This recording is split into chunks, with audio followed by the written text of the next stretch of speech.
नए तालाब जो बड़े औरी जो पाटन विधानसभा क्षेत्र में स्थित है, जहाँ पर जब से गांव बसा था तब से यहाँ पे तालाब होता है। और हम लोग अगर मान्यता है हमारी कि जिस गांव में तालाब नहीं है उस गांव को अधूरा माना जाता है। बहुत से सुख दुख और पवित्र कार्य होते हैं, शादी ब्याह के मांगलिक कार्य भी होते हैं, लेकिन उन सब कार्यों के लिए तालाब की आवश्यकता होती है। मगर वाकई में अफसोस इस बड़े औरी पाटन विधानसभा क्षेत्र में स्थापित है, वहाँ पे एक भी तालाब नहीं था।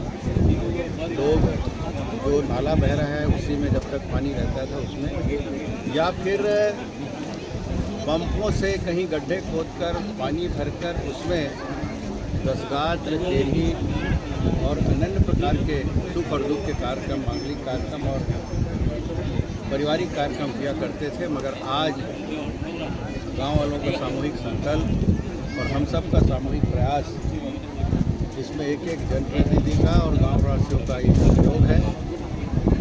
और यहाँ के सरपंच, उप सरपंच, साथ ही साथ जनपद जिला पंचायत के सदस्य, जनपद के सब सामूहिक प्रयास और मेरा भी छोटा सा प्रयास रहा। और हम लोग भारत माला में जो एजेंसी काम कर रही है, फाउंडेशन, उनको हमने निवेदन किया और निवेदन के साथ आदेशित भी किया कि आप आइए, मैं घर बुलाया उनको, और इस तालाब को आप अपने संसाधन से इसको पूरा करिए। और मात्र 1 महीने में, अभी तो अगर शुरू में देखें तो 4 अप्रैल 1 महीने में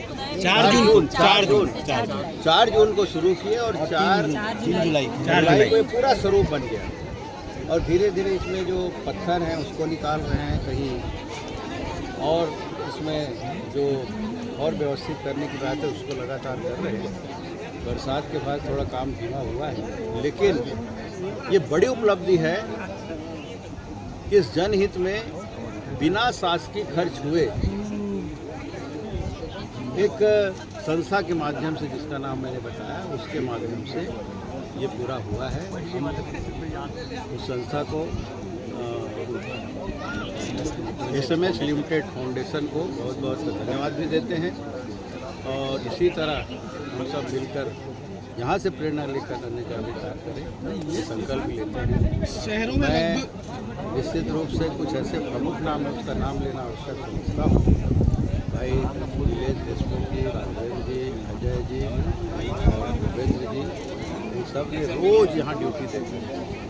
इस तालाब में लगभग पूरा किया है। यहाँ के उप सरपंच जी लगातार लगे रहे, सरपंच लगातार रहे, दीपक भाई का भी, और हमारे जिला पंचायत सदस्य इसमें निगरानी के तौर पर हुआ।